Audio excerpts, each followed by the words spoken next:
नमस्कार। हर हर महादेव। आप सभी का हमारे चैनल पर हार्दिक स्वागत है। यहाँ आपको सनातन धर्म, भगवान शिव, हमारे पौराणिक इतिहास और आध्यात्मिक ज्ञान से जुड़ी रोचक और प्रेरणादायक जानकारी मिलेगी। अगर आप सनातन धर्म में आस्था रखते हैं तो कमेंट में हर हर महादेव अवश्य लिखें। साथ ही वीडियो को लाइक करें और चैनल को सब्सक्राइब करना ना भूलें। तो आइए बिना किसी देरी के शुरू करते हैं आज का यह अद्भुत वीडियो। हर हर महादेव। जल्दी सिद्ध हो जाए। साधक जो साधना में बढ़े हुए हैं वो भ्रष्ट क्यों हो जाते हैं? उनको भ्रष्ट देखकर हमारा उत्साह गिर जाता है कि हम कैसे साधना में चले गए, दस्युओं वर्ष से साधना में होने का उपाय भ्रष्ट हो गए, गिर गए।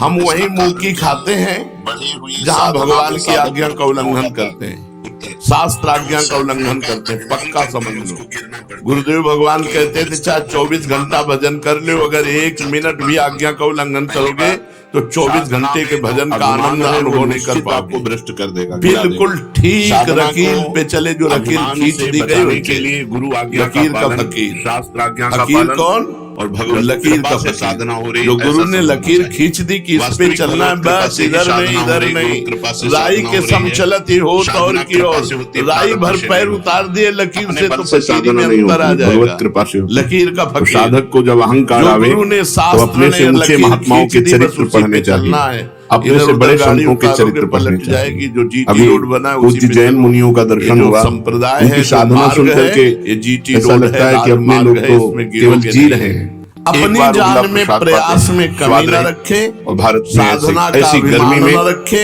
पैदल चलते और भगवान का भरोसा रखे, मुश्किल है जल्दी साधन सिद्ध हो जाता है। साधन में जीवन साधक को मेल जोल बढ़ाना ठीक है कि नहीं? ये हमारे दोस्त हैं, हमारे परमार्थिक अगर हैं, भजनानंदी हैं तो कोई दोष नहीं है। और अगर थोड़ी भी संसारिकता उसमें है तो तुम्हें गिरा देगी, इसलिए दोस्त नहीं बनाना चाहिए। अपनी पता चल जाएगा। मान लो आप ध्यान लगाते हो, कोई दोस्त नहीं, कील देव जी ध्यान में बैठे थे, कोई दोस्त उन्होंने उनके माथे पे कीला ठोक दिया, ये नाटक कर रहा ध्यान का, फिर भी ध्यान भंग नहीं। दोस्त है ना, या मच्छर काटे तो भगवान भंग हो जाएगा, कील ठोक दी गई, पर उसके ध्यान में कोई फर्क नहीं।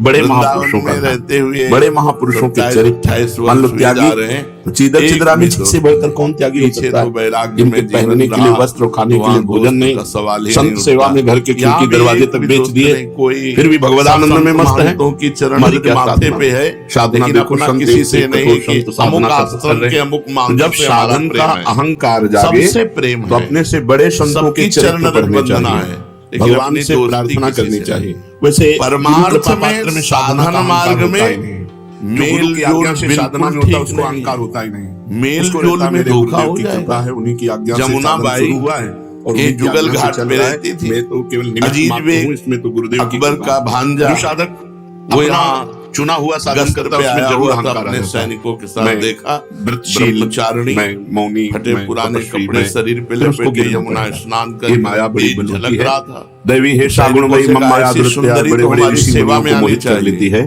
तो यदि आप साधन का अहंकार करेंगे तो भ्रष्ट हो जाएंगे। विरक्त है, साधु है, आप साधन नहीं करते, साधन में मन ललचा गया, दिखावा करते हैं, साधक नहीं है तो आप दो वैसे आए भेजिए। तीसरा वो साधु के वेश में आए, बढ़कर सुख विषय भगवान की चर्चा, इसलिए भ्रष्ट हो जाते हैं। 8-10 दिन लगातार जो साधु भाव से सम्मान भ्रष्ट हो जाते हैं, उनमें 3-10 दिन लगातार आए तो मेल जोल हो गया, अहंकार।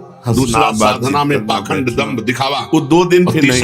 साधना से सुख मिलने वाले भगवदानंद से बढ़कर बनता है कि आप 2 दिन नहीं आए, इसलिए जो हमारे में वासना है साधु होना पड़ेगा, उनकी सेवा हो जाएंगे। आप साधना प्राप्त किंचित सफलता यदि कहीं प्रकट कर दी जाती है तो देखा गया साधना बंद हो जाती है। ये बिल्कुल चलिए अक्षर समझिए, जो भी साधन कर रहे हैं गुप्त रखिए, उसे प्रकाश सोने से लेकर शयन तक की दिनचर्या कभी अपनी किसी के सामने मत रखिए। किसी भी संप्रदाय का साधु हो, बहुत लंबे समय तक आपका साधन भजन ठीक चलेगा, से मंगल तो होता ही है। चलो मेल जोल पहुंचा दिया हवेली में, ऐसा ऐसा करता हूँ, ऐसा ऐसा हवेली तो उठना बंद हो जाएगा। उनको लगा संत को क्या हवेली और क्या। इसमें लिखा है कि दूसरों को बताने के समय हमारे चित्त में अहंकार होता है, हवेली